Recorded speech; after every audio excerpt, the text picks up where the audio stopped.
Hi everyone, let's start IGCSE multiple choice extended paper 2 May June 2024 variance 21. A gas is heated, the pressure is kept constant. Okay, which statement describes the behavior of particle in the gas? Since the pressure is constant, if we heat the gas, temperature rises.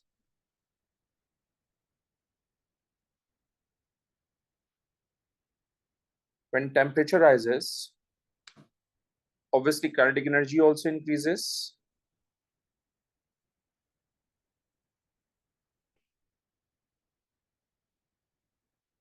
Movement of the particles increases.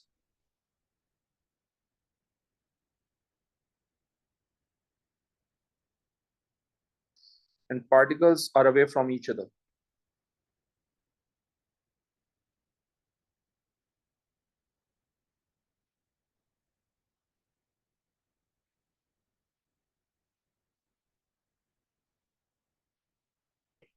All right.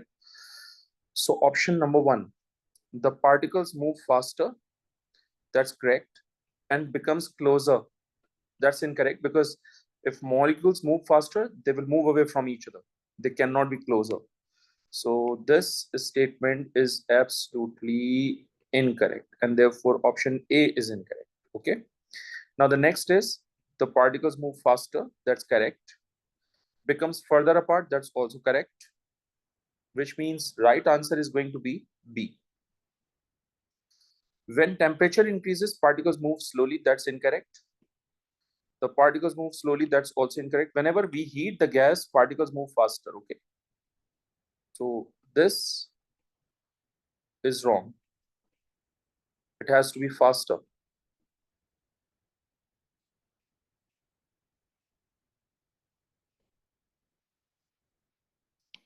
A mixture of ice and water is left to stand and the ice melts. Which row describes what happens as the ice is melting? Ice is found in the solid state, and when it melts, obviously it turns into liquid.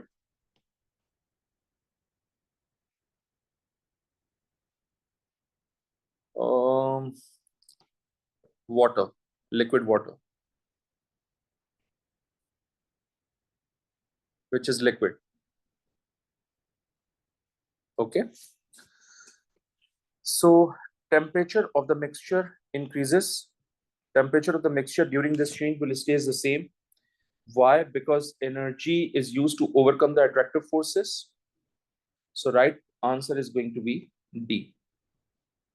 हमने पढ़ा था ना कि जब melting का process होता है तो इनिशियली टेम्परेचर राइज होता है, फिर टेम्परेचर कांस्टेंट होता है और फिर टेम्परेचर राइज होता है, अगर आपको याद हो। तो ये सॉलिड था हमारा, ये लिक्विड था हमारा, और ये सॉलिड और लिक्विड दोनों थे। और इस ड्यूरेशन के अंदर temperature remains the same, right? Because इस ड्यूरेशन में हम हीट तो मुसलसल कर रहे हैं लेकिन टेम्परेचर कांस्टेंट था। वो इसलिए कांस्टेंट था क्योंकि टेम्परेचर से जो एनर्जी प्रोवाइड की जा रही थी वो एनर्जी अट्रैक्टिव फोर्सेस को ओवरकम करने में के लिए इस्तेमाल हो रही थी, which is why D is going to be the right answer. Okay. Hydrogen chloride gas, which has an MR of 36.5, is released at P in the apparatus shown. The universal indicator paper turns red after 38 seconds. Okay. तो universal indicator acid के अंदर हमेशा red colour show करता है। ये बात हमने previous papers में भी बताई है। Now the experiment is repeated using sulphur dioxide gas with this. हम सब जानते हैं कि इसका एमआर कम है, इसका मतलब इसका रेट ऑफ डिफ्यूजन फास्टर है।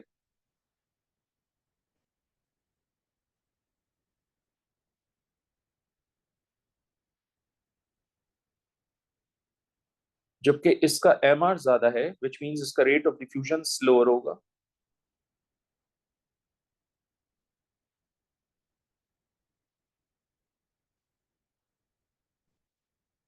अगर इसका रेट ऑफ डिफ्यूजन स्लोअर है तो इसका मतलब takes more time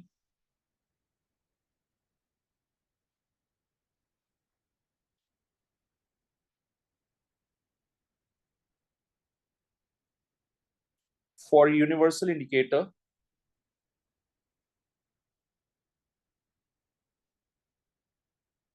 to change color.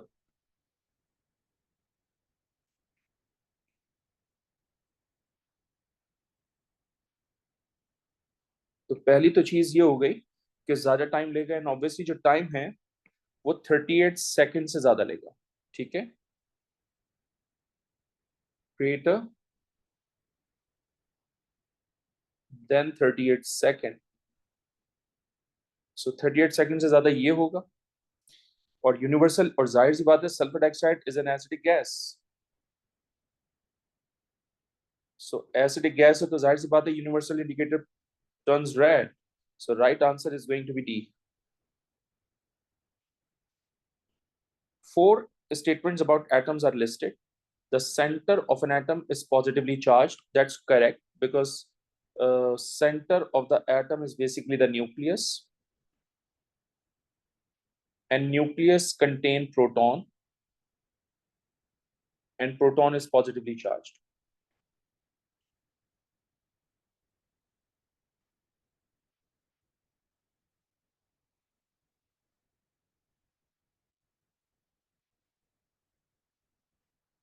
So first statement is right. Next, proton and electrons are located in the nucleus. By the way, electrons locate नहीं होते nucleus में. Electrons are located in the shells. So ये statement गलत हो गया. Proton and electrons have the same mass. Proton and electron have the same mass. Same नहीं हो सकता, different होता है हमेशा. Which is why third statement is also incorrect. Most of the mass of an atom is in the nucleus. That's true. जो mass of an atom है ये proton और न्यूट्रॉन को सम करके निकलता है, sum of proton plus neutron, and both of them are found in the nucleus. So fourth statement is right, first statement is right, and therefore B is going to be the right option. Okay. The electronic configuration of two elements are given. Element L, आप note करें, इसके valence shell में 1 electron है, इसका मतलब ये group 1 होगा. आप नोट करें इसके पास टोटल 4 शेल्स हैं, इसका मतलब इसका पीरियड 4 होगा, राइट. आप नोट करें इसके वैलेंस शेल में 4 इलेक्ट्रॉन्स हैं, इसका मतलब इसका पीरियड, इसका ग्रुप 4 होगा. और क्योंकि इसमें 3 शेल्स हैं एलिमेंट M में, इसलिए इसका पीरियड 3 होगा. Now examiner is looking for the two row identifies the group number and the period number of element L and element M. So मुझे ग्रुप नंबर डिटरमिन करना है, मुझे पीरियड नंबर डिटरमिन करना है. हम सब जानते हैं कि ग्रुप 1 है, एलिमेंट L पीरियड 4 है, एलिमेंट M जो है वो ग्रुप 4 है और पीरियड 3 है. So on the basis of that, right answer is going to be an A. Okay. Next, which statement explain why isotopes of the same element have the same chemical properties? Same chemical property अगर है तो इसका मतलब same number of electrons होंगे, और अगर same number of electrons हैं तो जाहिर सी बात है सेम इलेक्ट्रॉनिक कॉन्फ़िगरेशन भी होगी obviously.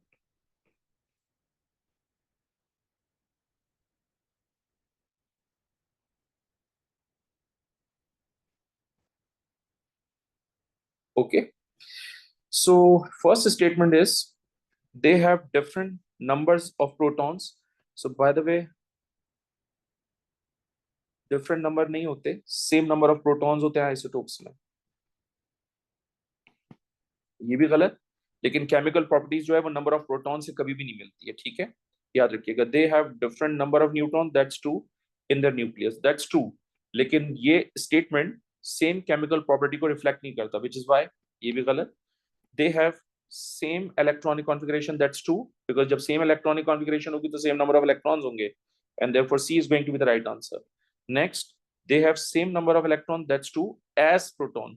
So proton has nothing to do with the chemical properties. Okay, so protons से नहीं आएगा, electrons होंगे फिर. Question number 7, which statement about potassium chloride is correct? By the way, potassium chloride एक ionic compound है. और जो भी आयनिक कंपाउंड होता है उसका जॉइंट आयनिक लैटिस होता है, high melting and boiling point होता है।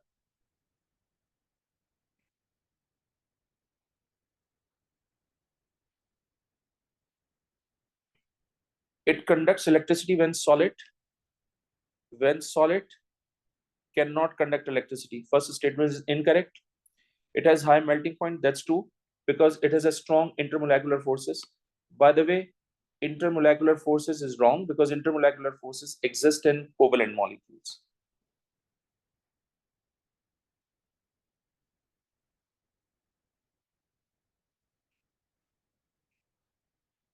Ionic compound में electrostatic attraction होती है, if you remember, right?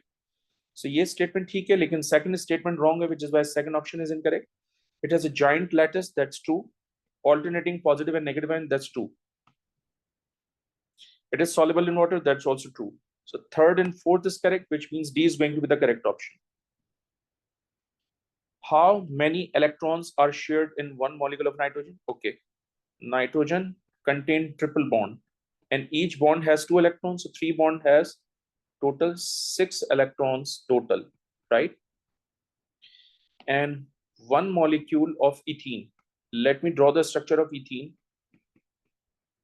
Ethene has total 6 bonds. Each bond has 2 electrons. The 6 bond has 12 electrons total, right? याद रखना ये क्राइटेरिया बताया था मैंने क्लास में कि 1 bond is always equals to 2 electrons. So अगर 3 bonds हैं तो 6 electrons, 6 bonds हैं तो 12 electrons. तो nitrogen has 6 and ethene has 12. So right answer is going to be C. What is the total number of electrons in one molecule of ammonia? By the way, वो total number of electrons पूछ रहे हैं, valence electrons नहीं पूछ रहे हैं. Total number of electrons कह रहे हैं, valence electrons नहीं कह रहे हैं, ठीक है? तो नाइट्रोजन एंड हाइड्रोजन का कॉम्बिनेशन होता है अमोनिया. नाइट्रोजन का एटॉमिक नंबर 7, हाइड्रोजन का 1 multiply by 3 because 3 hydrogen atoms है. सो टोटल इलेक्ट्रॉन्स हमारे पास 10 होंगे. So obviously C is going to be the right answer. When heated, copper 2 oxide reacts with ammonia. 8.5 gram of ammonia. इसका मतलब I can find the moles of ammonia with excess copper 2 oxide to produce 26.4 gram of copper. So by the way, ये आपकी practical yield है.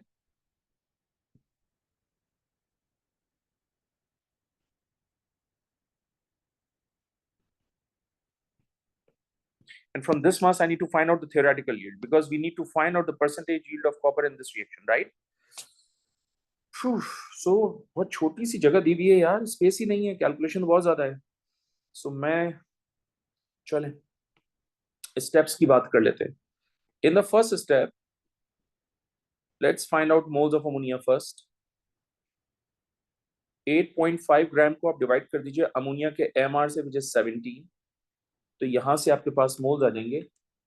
8.5 divided by 17, you will get 0.5 mole. Okay, in the second step,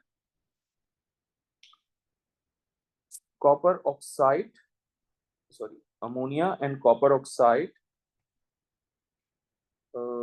ammonia, okay, ammonia and copper का molar ratio लो. ये 2 मोल है, ये 3 मोल है. अगर आपने 0.45 मोल्स कैलकुलेट किए तो मोल्स ऑफ कॉपर कितने हो जाएंगे आपके पास? Multiply by 3 divided by 2, you will get 0.75 mole. In the third step, mass of copper determine करो. तो 0.75 को मल्टीप्लाई करो 64 से.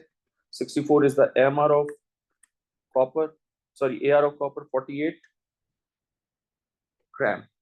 We need to find out the percentage yield. So practical yield is 26.4 divided by theoretical yield, which is 48 into 100. So 26.4 divided by answer into 100 is going to be 55%. The right answer is going to be C. I hope it makes sense to you. That's what we have done in the class. If you remember, what is the empirical formula of ethanic acid? Yeah, empirical formula अगर आपने calculate करना हो और आपको molecular mass given ना हो तो हम मॉलिक्यूलर फॉर्मूला को हाफ कर लेते हैं. Half of the molecular formula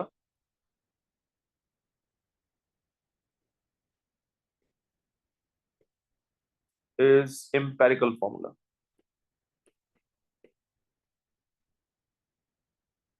Okay. So ethanoic acid का फॉर्मूला होता है CH3 COOH.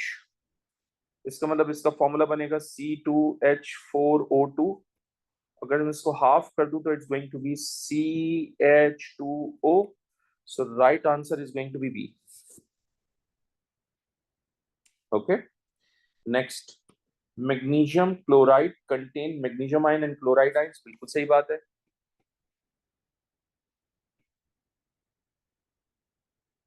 तो 1 मोल जब यूज करेंगे तो 1 मोल ऑफ मैग्नीशियम आयन मिलेगा और 2 मोल्स ऑफ क्लोराइड आयंस मिलेंगे. वो कह रहे हैं how many chloride ions are present when 2 moles of magnesium chloride is used. भाई एग्जामिनर ने कहा अगर ये 2 मोल है, होल्ड ऑन, ये 1 मोल है तो ये 2 मोल है. एग्जामिनर इज सेइंग कि अगर ये 2 मोल है तो बताओ क्लोराइड कितना होगा. तो क्लोराइड हो जाएगा 4 मोल्स ऑफ क्लोराइड. और वो कह रहे हैं हाउ मेनी क्लोराइड. तो भाई 1 मोल हमेशा किसके इक्वल होता है? 6.02 टाइम्स 10 to the power 23 के. तो अगर 4 मोल्स हैं आपके पास तो ये हो जाएगा 6.02 एक्सपोनेंट 23 इंटू 0.4 मोल्स. सॉरी 0.4 या 4 इंटू 4. सो ये हो जाएगा आपके पास 2.408 into 10 to the power 24 ions. So ये कहाँ लिखा हुआ है? ये सी में लिखा हुआ है. C is going to be the right answer. Okay. A metal object is electroplated with copper. One electrode is the metal object. The metal object has to be at the cathode. If you remember, electroplating का यही criteria होता है ना कि metal object has to be on the cathode. And other electrode is copper. Obviously, it has to be anode. And electrolyte is basically copper to sulfate, right? Which row shows the ionic half equation for the reaction at anode? By the way, at anode, oxidation occur. If oxidation takes place at anode, which means equation is going to be like this, and that's what we have done in the class. Because anode is made up of copper, so copper is oxidized into copper ions and electrons. So ये equation exactly यहाँ पर है और यहाँ पर है. इसका मतलब ये भी गलत, ये भी गलत. Because at anode oxidation takes place, reduction नहीं होती. जाहिर सी बात है, ऑब्जर्वेशन ऑफ द इलेक्ट्रोलाइट. देखो यार, कॉपर आयंस आएंगे, कॉपर सल्फेट में शामिल हो जाएंगे, फिर वो कॉपर डिपॉजिट होगा ऑब्जेक्ट के ऊपर. So colour will stay the same.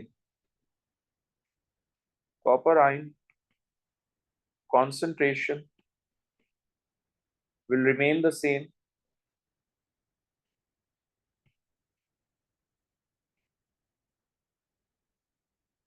and color stays the same.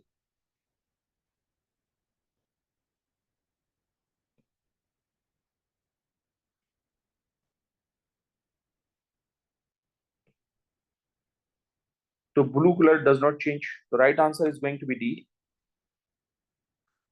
Which statement about electrolysis is correct? Electrolysis में क्या होता है?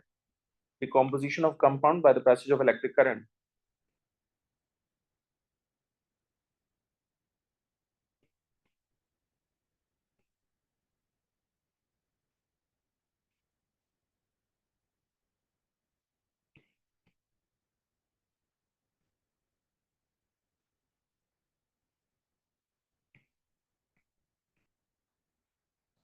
Okay. तो फर्स्ट स्टेटमेंट इज इनकरेक्ट क्योंकि इलेक्ट्रोकेमिकल सेल्स के लिए electrons flow through the electrolyte. Electrons flow through the electrolyte. That's incorrect. In the external circuit, electrons always flow in the external circuit, not through the electrolyte. Through the electrolyte ions flow करते हैं. ये भी गलत. Ionic compounds are broken down. That's true, and that's your answer. Metals are formed at the positive electrode. Positive electrode is anode, और metals कभी भी anode पे deposit नहीं होता. So metals deposits always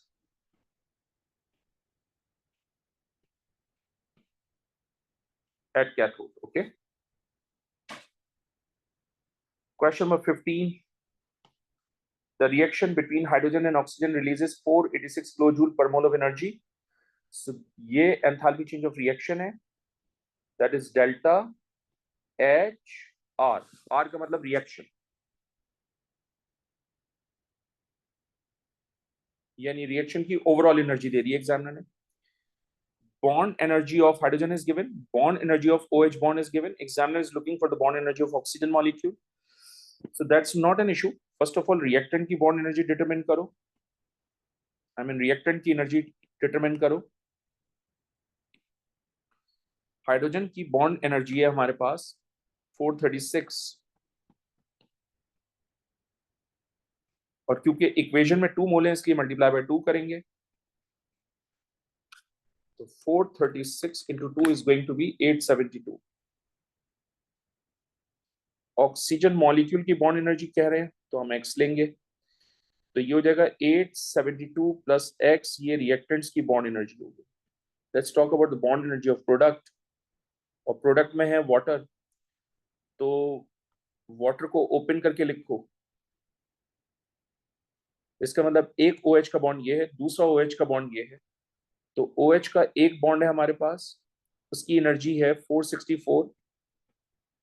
अब यहां पर एक मॉलिक्यूल में OH के 2 बॉन्ड हैं, तो अगर 2 मॉलिक्यूल होंगे तो OH के कितने बॉन्ड हो जाएंगे? आप इस तरह से कर लो कि OH का एक और मॉलिक्यूल लिख लो, क्योंकि 2 है ना, एक और लिख दो.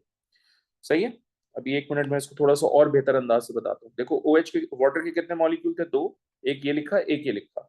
अब एक बॉन्ड ये रहा, second bond, third bond, fourth bond. इसका मतलब 2 मॉलिक्यूल में 4 बॉन्ड है.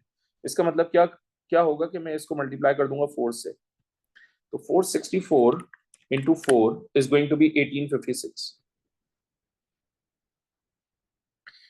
फॉर्मूला है हमारे पास delta H R equals to reactant minus product.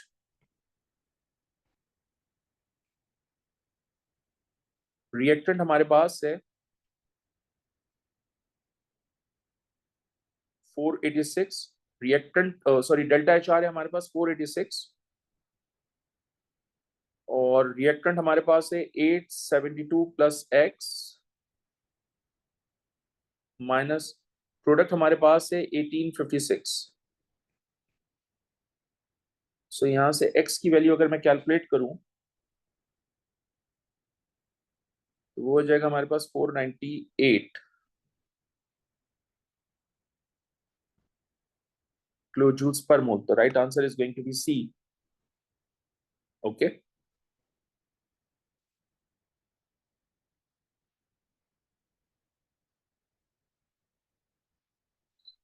Hmm. 436 times 2, 872. 464 times 2, 1856.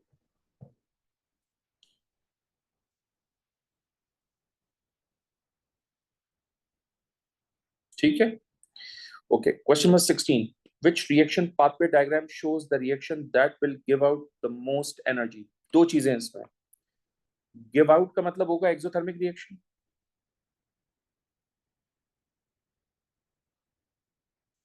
इसका मतलब energy of product is lower than that of reactant. ये देखना है मैंने, तो ये भी गलत और ये भी गलत, क्योंकि इसमें प्रोडक्ट की एनर्जी ज्यादा, रिएक्टेंट की एनर्जी कम. ये दोनों एंडोथर्मिक रिएक्शन को फेवर कर रहे हैं. इसका मतलब competition exist between A and D, क्योंकि दोनों एक्सोथर्मिक है, क्योंकि दोनों में प्रोडक्ट की एनर्जी रिएक्टेंट की एनर्जी से कम है. अब वो कह रहे हैं आपसे, इसमें एक और स्टेटमेंट भी है, वो कह रहे हैं आपसे मोस्ट एनर्जी, यानी डेल्टा एच हायर होनी चाहिए. सही है. तो आप नोट करें ये डेल्टा एच का एरो हो गया। ओह माय गुडनेस, बनाया हुआ एग्जाम में। ये डेल्टा एच का एरो हो गया, और ये इसके डेल्टा एच का एरो हो गया। इसकी जो डेल्टा एच का एरो है वो स्मॉल है, तो इसका मतलब डेल्टा एच की वैल्यू स्मॉलर होगी, यहाँ पर लार्ज वैल्यू होगी। So I believe A is going to be the right answer for question number 16. 17. When calcium carbonate is heated strongly, a gas is given off. By the way, when calcium carbonate is heated, it turns into calcium oxide and carbon dioxide. And that is basically a chemical change because new substances are formed.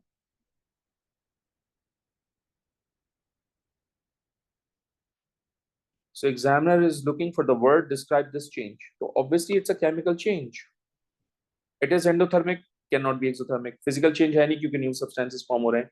Reduction का process नहीं है क्योंकि कोई reducing agent use नहीं हुआ है. ठीक है. Next is powdered magnesium carbonate is added to excess dilute hydrochloric acid. याद रखिएगा कि powdered है तो large surface area होगा.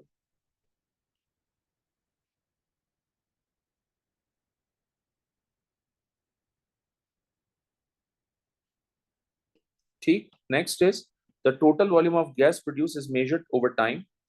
A graph the result is shown. ठीक है. इसमें वॉल्यूम कितना हमने डिटरमिन किया है, जरा देख लेते हैं. ये वॉल्यूम हमारे पास ये आ गया. ठीक है. सो ये हो जाएगा 100, 150, 60, 70, 80, 180 cm³ हमें कलेक्ट हुई है गैस. सही.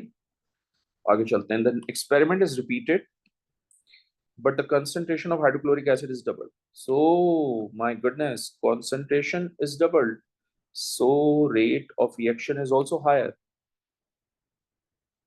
Rate is also higher. Whenever concentration increases, rate of reaction increases. Why rate of reaction increases? Effective collision increases.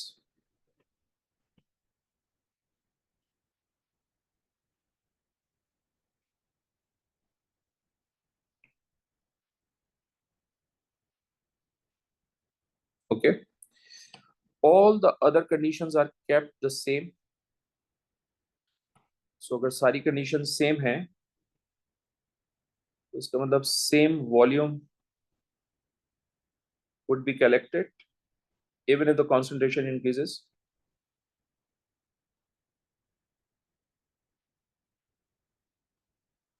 वो कह रहे हैं which statement about the second experiment is correct. Second experiment में क्या होगा कि rate of reaction ज्यादा होगा, ये बनेगा आपके पास ग्राफ. ठीक है. सो आप नोट कर रहे हैं कि इस जगह के ऊपर जाकर, एक मिनट, ये है ना,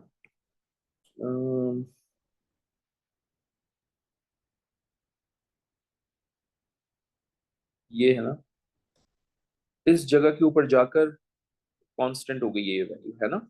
यानी इस टाइम के ऊपर रिएक्शन कंप्लीट हुआ था जब कंसंट्रेशन कम थी, राइट. और इस टाइम को हम क्या नाम दे देंगे, इस टाइम को हम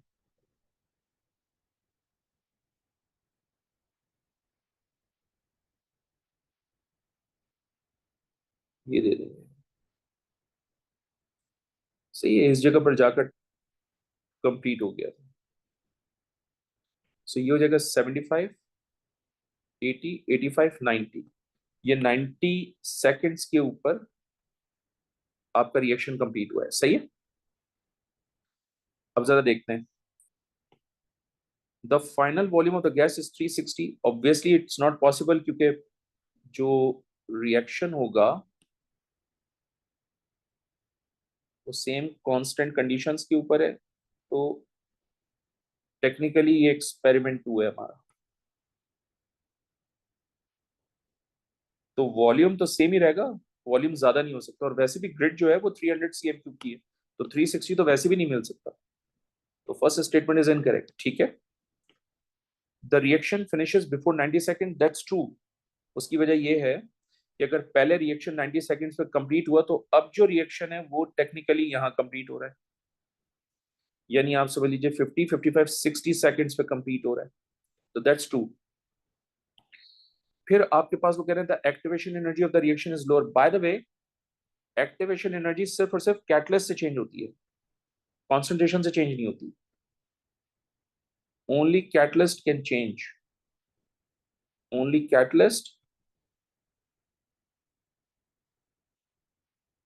कैन चेंज इट। सो इसका मतलब ये भी गलत, तो right answer is going to be obviously D, because second statement is correct. Question number 19, which statement explain why increasing the temperature changes the rate of reaction? यार ये तो बहुत दफा बात हो चुकी है, हम टेम्परेचर को इंक्रीज कर रहे हैं। सो जब टेम्परेचर को इंक्रीज करते हैं तो सबसे पहला काम, काइनेटिक एनर्जी इंक्रीज होती है। दूसरा काम, कोलिजन फ्रीक्वेंसी इंक्रीज होती है।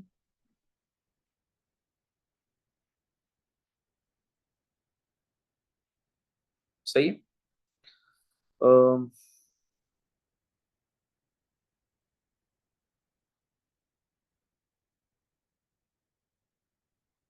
ठीक, और तो कुछ नहीं होता। आप एक और पॉइंट भी लिख सकते हैं, नहीं बस यही होगा टेम्परेचर से, और रेट ऑफ रिएक्शन भी बढ़ेगा।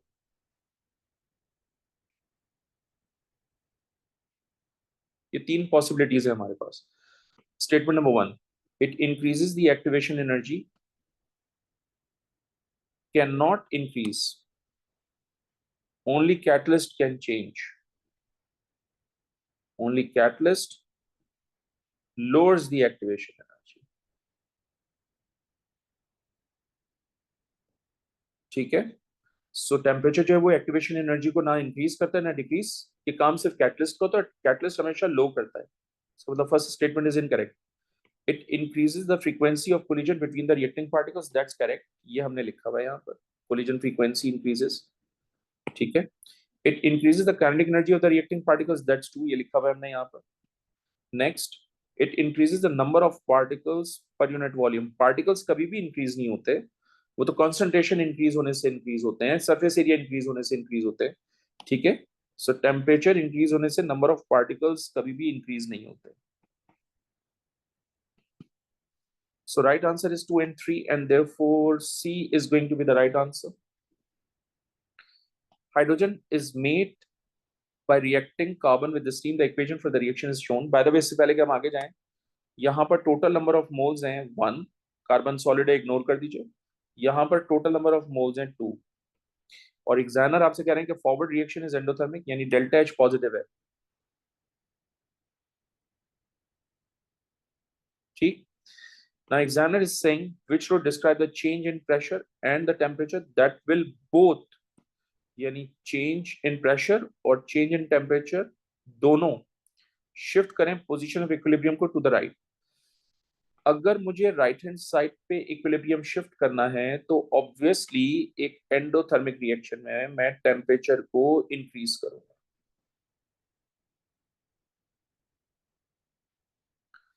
अगर मुझे इक्विलिब्रियम राइट हैंड साइड पे शिफ्ट करना है तो इसका मतलब प्रेशर को मैं डिक्रीज करूंगा।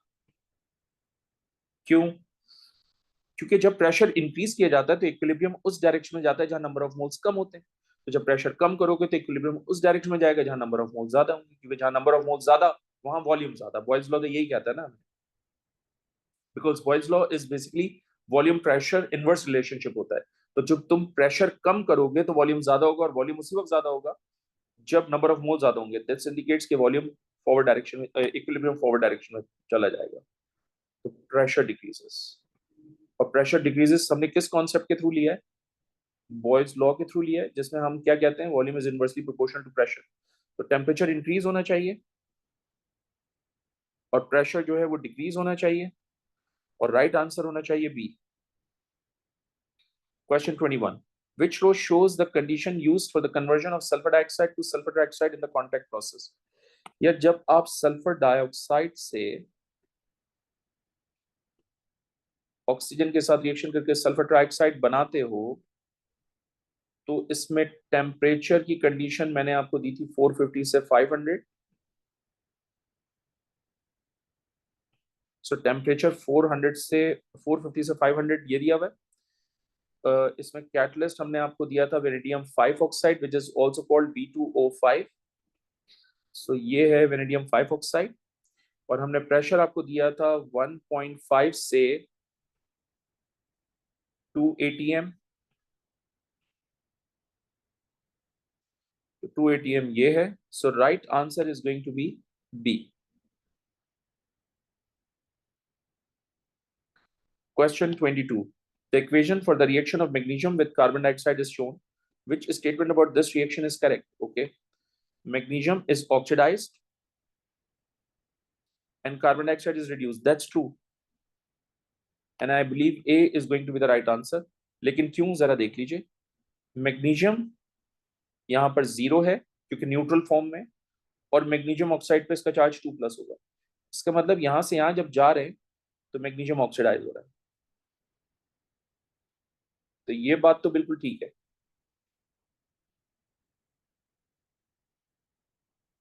सही है. आप नोट करें यहां पर कार्बन की ऑक्सीडेशन स्टेट है +4, और यहाँ कार्बन एलिमेंट फॉर्म में, इसलिए उसकी ऑक्सीडेशन स्टेट 0. तो जब कार्बन के लिए देखेंगे तो वो +4 से 0 जा रहा है, इसका मतलब इसमें रिडक्शन हो रही है. So right answer is A. Okay. Question 23. Chlorine displaces bromine from aqueous potassium bromide. That's true. क्योंकि क्लोरीन इज मोर रिएक्टिव. ये पहला. And oxidising agent also.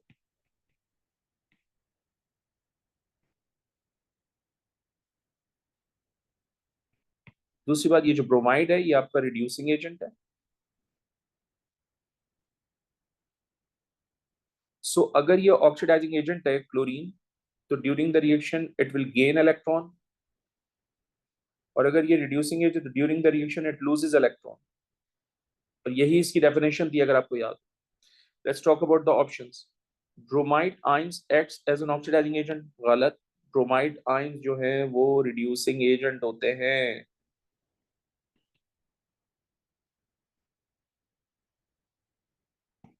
सही है.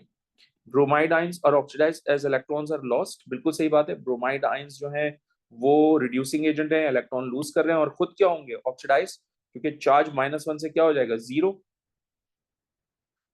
सो I think B is going to be the right answer, but C भी देख लेते हैं. Chlorine acts as a reducing agent. भाई क्लोरीन जो है वो रिड्यूसिंग एजेंट नहीं होता, ऑक्सीडाइजिंग एजेंट होता है.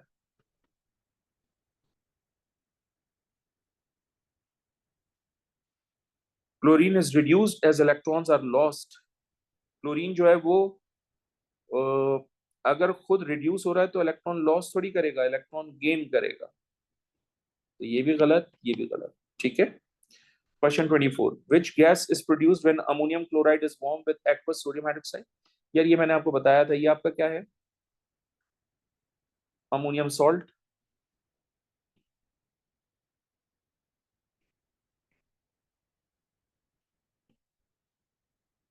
प्लस ये आपका क्या है? एल्किली. जब ये दोनों आपस में रिएक्शन करेंगे तो ऑब्वियसली अमोनिया गैस प्रोड्यूस करेंगे. यही बताया था मैंने आपको.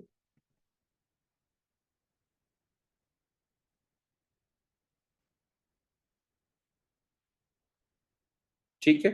So when any ammonium salt react with any alkali, then always ammonia gas is given off. On the basis of that, A is going to be the right answer. मैं equation भी बना के दे सकता हूँ, नो इशू एट ऑल. मैं equation बना देता हूँ आपको. वैसे मैंने बना के दी है क्लास में. ये है आपके पास अमोनियम क्लोराइड, ये है आपके पास सोडियम हाइड्रोक्साइड. ये दोनों आपस में रिएक्शन करेंगे, सोडियम क्लोराइड बनाएंगे, वाटर बनाएंगे, and obviously ammonia gas release करेंगे. ठीक है. ये इसकी equation. Question 25. Which equation represents the solution of ethanoic acid in water? Ethanoic acid is technically a weak acid. और जो weak acid होता है वो partly ionized होता है, partially dissociate होता है, partially ionizes.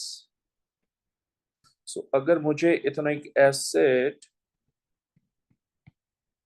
को ionize करना होगा तो वो partially dissociate होगा into एथेनोइड आयंस में और हाइड्रोजन आयंस में. याद रखिएगा कि तमाम वीक एसिड के लिए रिवर्सिबल का साइन होता है, लेकिन अगर कोई स्ट्रॉन्ग एसिड होगा तो ऑब्वियसली उसके लिए इरिवर्सिबल का साइन होगा, ये याद रखिएगा. ठीक है, सो ये वीक एसिड्स के लिए होता है साइन और ये साइन स्ट्रॉन्ग एसिड के लिए होता है. ठीक, सो राइट आंसर इज, देखिए ऑप्शन ए और बी इसलिए गलत क्योंकि ये एथेनोइक एसिड नहीं है, ये मेथेनोइक एसिड के फॉर्मूले हैं. तो competition exist between C and D क्योंकि दोनों एथेनोइक एसिड है.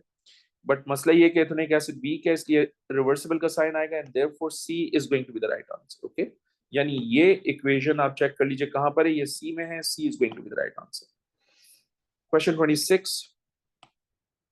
Four elements about the reaction of oxides with dilute hydrochloric acid and with aqueous sodium hydroxide are listed. Okay. Reaction of oxides with dilute hydrochloric acid. Okay. तो एक oxide है और उसका reaction जो है वो hydrochloric acid और sodium hydroxide से करवाया जा रहा है. वो कह रहे हैं aluminium oxide reacts with both hydrochloric acid and sodium hydroxide.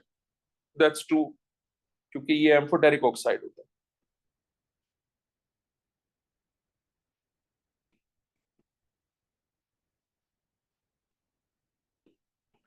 Next, calcium oxide reacts with both dilute hydrochloric acid and sodium hydroxide. तो पहली बात ये कि ये आपका बेसिक ऑक्साइड है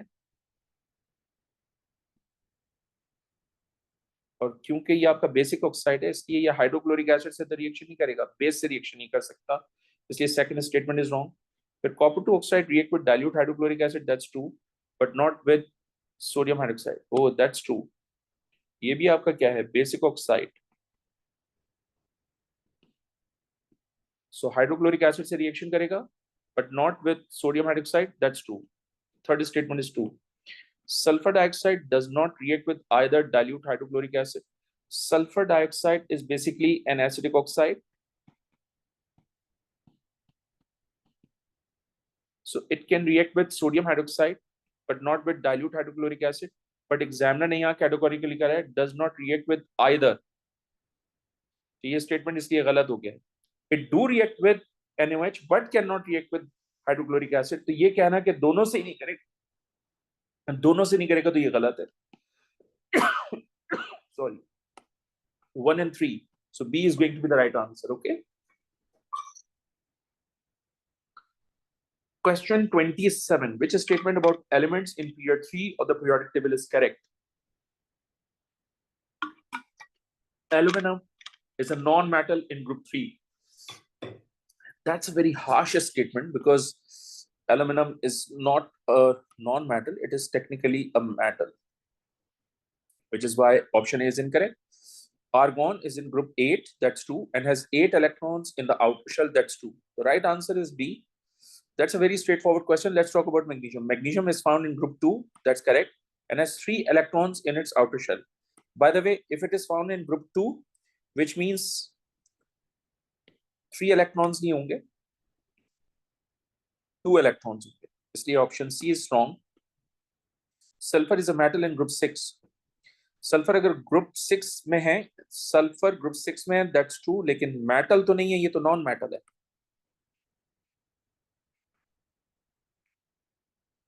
ये भी गलत. Okay. Which road describes the structure of group 7 elements and the trends in the reactivity down the group? पहली तो बात ये कि ग्रुप 7 के जितने एलिमेंट्स होते हैं वो सारे के सारे डायटोमिक स्टेट में एग्जिस्ट करते हैं.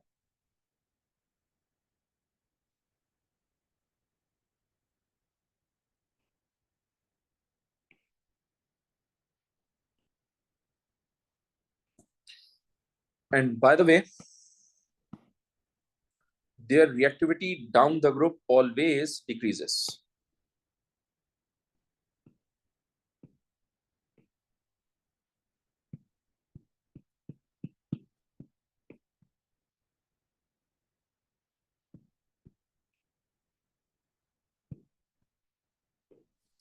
And that's what we have done in the class. Fluorine की reactivity सबसे ज़्यादा होती है और iodine की reactivity सबसे कम होती है. तो reactivity down the group decreases and diatomic molecule होते हैं. The right answer obviously is going to be B. Question 29. Some information about 4 elements is shown. Which elements are transition elements? या transition elements की कुछ properties हमने बहुत दफा discuss की हैं. पहली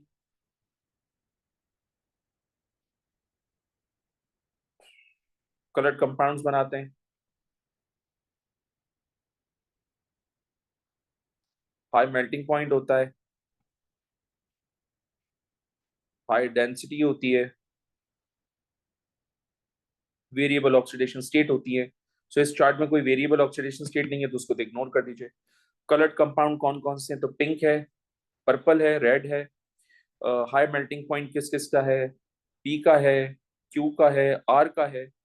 डेंसिटी ज्यादा किसकी है? पी की है और आर की है. तो P and R is technically the right option because P and R में तीनों पे चेक्स हैं.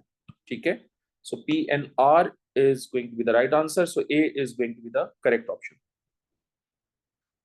Propanoic acid is a carboxylic acid. It has similar chemical properties of ethanoic acid, which statement are correct. Aqueous propanoic acid is a weaker acid. That's true.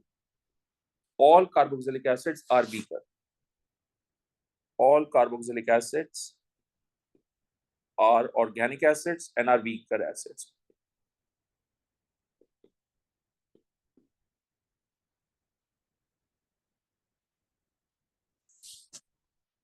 Then dilute hydrochloric acid. That's true because ये strong acid होता है.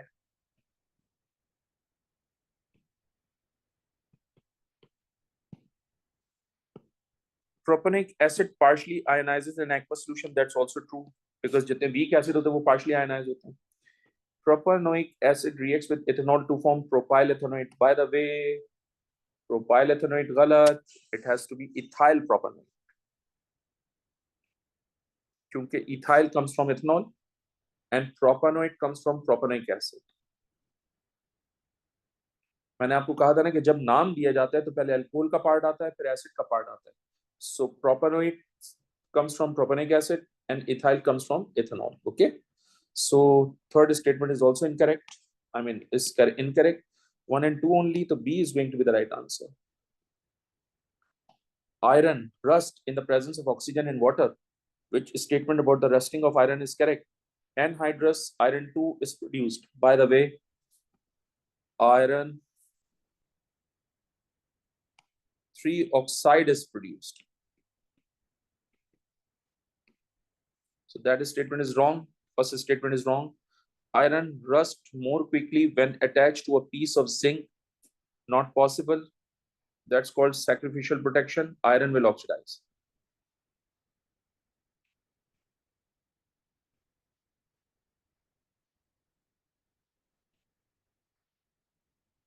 Oh, sorry, zinc is oxidized.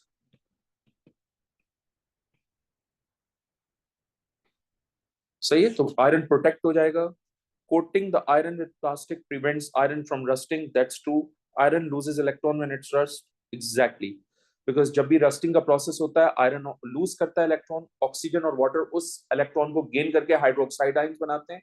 That's what I have given you the detailed information about rusting in the class, right? So third and fourth is correct, and therefore B is going to be the right answer. मैं आपको थोड़ा सा idea दे देता हूँ कि क्या हो रहा होता है. Iron oxidize होकर आयरन 2 आइंस बनाता है और इलेक्ट्रॉन लूज करता है. एटमॉस्फेयर में ऑक्सीजन है, मॉइस्चर है, दैट इज वाटर. वो इस इलेक्ट्रॉन को गेन करते हैं और गेन करके ये कन्वर्ट हो जाते हैं हाइड्रो ऑक्साइड आइंस में. ये 4 हाइड्रोक्साइड आइंस हैं तो इसका मतलब 4 इलेक्ट्रॉन्स गेन कर रहे होते हैं. सही है. सो मैं अब इन दोनों इक्वेशंस को मर्ज कर लेता हूं. मर्ज करने के लिए मैं इस इक्वेशन को 2 से मल्टीप्लाई करता हूं ताकि नंबर ऑफ इलेक्ट्रॉन्स बैलेंस होकर कैंसिल हो. सो मेरे पास फाइनल इक्वेशन ये होगी 2Fe प्लस O2। ओके, यहां पर भी बैलेंस कर लो, plus 2H2O arrow 2Fe2 plus plus 4OH negative. सही। अब मस्त 2Fe2 plus plus 4OH negative. अब ये जो आपके पास दोनों हैं, ये दोनों कंबाइंड होकर कन्वर्ट हो जाते हैं FeOH टेकन 2 में। What's left? यहाँ पर 2 लगा दीजिए क्योंकि 2 आयरन है हमारे पास, 4 हाइड्रोक्साइड आयन हो गए। ठीक है, अब ये फर्दर कन्वर्ट हो जाएगा Fe2O3 में, और ये आपका रस्ट है। तो जब ये Fe2O3 में कन्वर्ट होगा तो इसके साथ वाटर ऑफ क्रिस्टलाइजेशन दिया जाएगा, क्योंकि इससे वाटर ऑफ क्रिस्टलाइजेशन बनता है H2O। What's left? 2 iron 3 oxygen हो गए, तो यहाँ 4 ऑक्सीजन 2 हाइड्रोजन है, उसमें से 3 ऑक्सीजन में ले चुका हूँ, इसका मतलब 2 हाइड्रोजन 1 ऑक्सीजन लेफ्ट, तो ये वाटर बन जाएगा, ये वाटर ऑफ क्रिस्टलाइजेशन है। सही है, 4 हाइड्रोजन है और 4 ऑक्सीजन है, तीनों एक 4, 2 लगा दो यहाँ पर। ठीक है यार, सही है, बात समझ में आई। तो ये बेसिकली आपका रस्ट है, ये हो रहा होता है पूरा प्रोसेस। ठीक है, सो आयरन देखो ऑक्सीडाइज हो रहा है और ये इलेक्ट्रॉन गेन करके रिड्यूस हो रहे होते हैं। सो ये इक्वेशंस याद होनी चाहिए आपको, पूरा का पूरा प्रोसेस क्लास में करवाया मैंने। 32, an iron nail is added to aqueous copper to sulfate and a different iron nail is added in aqueous magnesium sulfate. The results are shown. Iron nail in aqueous copper to sulfate. By the way, iron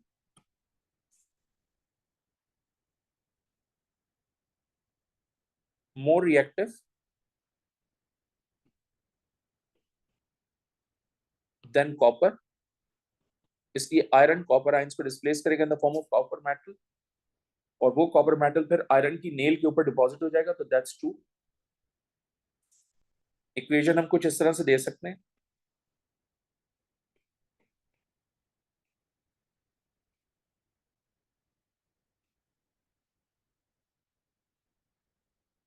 सही है। ये copper metal deposit होगा और ये pink brown solid होता है, मैंने आपको बताया है बहुत दफा। सही है, तो ये एग्जामिनर पिंक ब्राउन सॉलिड कह रहा है। अच्छा, iron nail is in aqueous magnesium sulphate, तो इस केस में क्या होगा? Iron is less reactive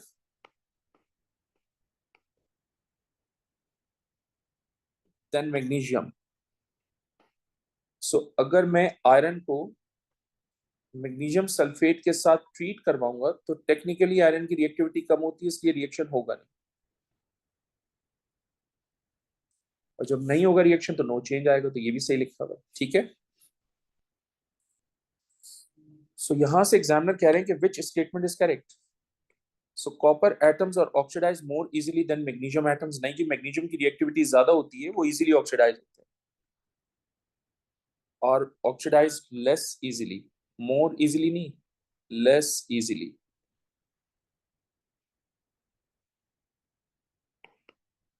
copper atoms are reduced more easily than iron ions. यार ये एटम्स कह रहा है, यहाँ कॉपर आयंस होना चाहिए। ठीक है, ये भी गलत। Iron atoms are oxidise more easily than copper atoms, that's true because इसकी रिएक्टिविटी ज्यादा होती है इससे। So I believe right answer is going to be C.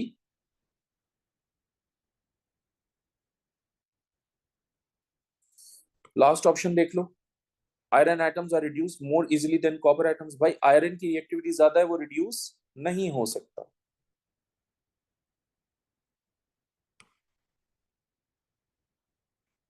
Can't reduce more easily. ठीक है, 33, which pollutant leads to deoxygenation of water in ponds and lakes? यार इस deoxygenation of water को हमने क्लास में यूट्रोफिकेशन का नाम दिया था।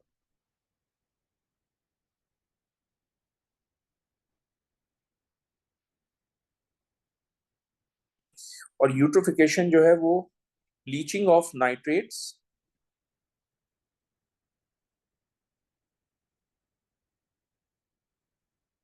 एंड फॉस्फेट्स की वजह से होती है।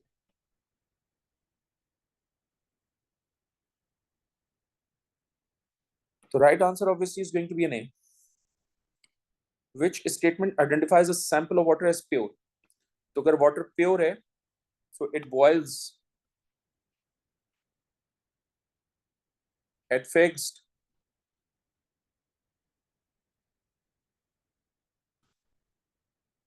at 100 degrees Celsius. अगर water pure है, so it freezes at fixed 0 degree Celsius. So melt तो नहीं हो सकता एट रूम टेम्परेचर पे. वाटर तो एट रूम टेम्परेचर पे लिक्विड होता है और लिक्विड मेल्ट नहीं होता. Option A incorrect. It turns anhydrous copper two sulphate blue. ये बात सही तो है, लेकिन ये प्योरिटी को टेस्ट नहीं कर रही है, तो गलत. इट टर्न्स हाइड्रेटेड, ये भी ठीक है, लेकिन प्योरिटी को टेस्ट नहीं कर रही है. तो right answer is going to be D, because it boils fixed at 100 degree Celsius. ठीक है, ये दोनों टेस्ट बिल्कुल ठीक हैं, लेकिन ये प्योरिटी को एक्सप्लेन नहीं कर रहा है. प्योरिटी को एक्सप्लेन करने के लिए हम ये दो यूज करते हैं. तो D is going to be the right answer. 35. Oxides of nitrogen are produced by car engine. In the catalytic converter, oxides of nitrogen are being removed by reacting them with X, which would describe the type of reaction oxides of nitrogen undergoes and identify. Okay, oxide of nitrogen मैंने आपको करवाया था 2NO reacting with carbon monoxide converting into nitrogen gas and carbon dioxide gas. So basically ये आपका compound X है. इसको लिख देता हूं मैं, कंपाउंड X वरना आप भूल जाएंगे.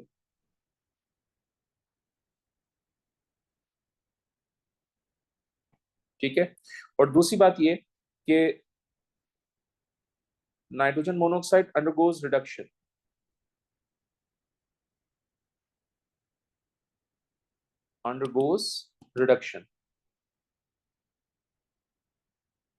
Why? Because carbon monoxide is a reducing agent.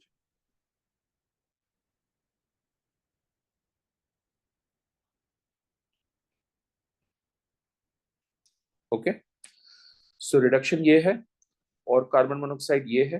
तो right answer is going to be D obviously. What is the disadvantage of producing ethanol? Examiner is looking specifically for the disadvantage of producing ethanol. So the energy cost is low. That's incorrect, because आप high temperature, high pressure use करते हैं तो वो expensive तो होता है process. High temperature and high pressure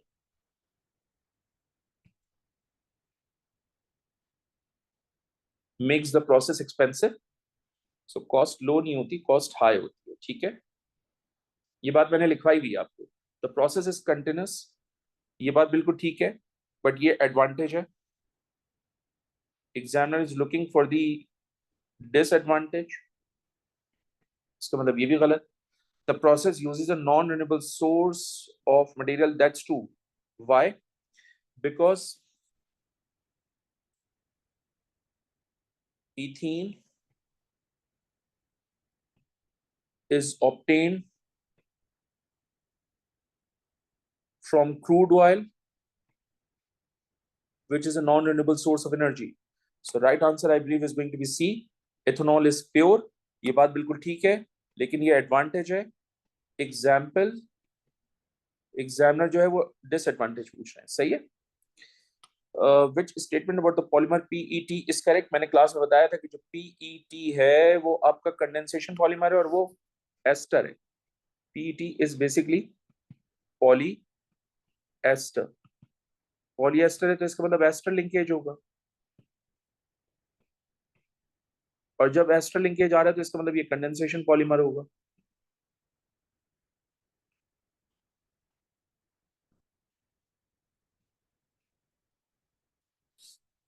So it can be broken down into its monomer and repolymerized. It is an addition polymer. Incorrect. It is a polyamide. Incorrect. Polyester होता है. It is made from amino acid. Amino acid से हमेशा protein बनता है, PET नहीं बनता. Protein is formed from amino acid. So ये भी गलत. तो बी सी डी तीनों गलत हो गए. तो right answer is going to be Na. यानी आप इसको हाइड्रोलाइज करोगे तो मोनोमर मिलेंगे, मोनोमर को रीजॉइन करोगे तो फिर पॉलीमर बन जाएगा. तो ये बात बिल्कुल सही है. ठीक। क्वेश्चन 38, द फॉर्मूले ऑफ 5 कंपाउंड्स आर लिस्टेड। यार बेटा ये एल्केन है जिसको आप ब्यूटेन कहते हो, ये इथेनॉल है जिसको आप अल्कोहल कहते हो, मैं जर्नल लिख रहा हूँ। ये ब्यूटेनॉल है, ये भी अल्कोहल है। ये कार्बोक्सिलिक एसिड है, पेंटानोइक एसिड कहते हैं इसको हम स्पेसिफिकली। और ये C5H11OH है, इसका मतलब ये भी अल्कोहल है, इसको पेंटानॉल कहते हैं। Examiner is looking which compounds are in the same homologous series. Same homologous series का मतलब क्या होगा? Same functional group.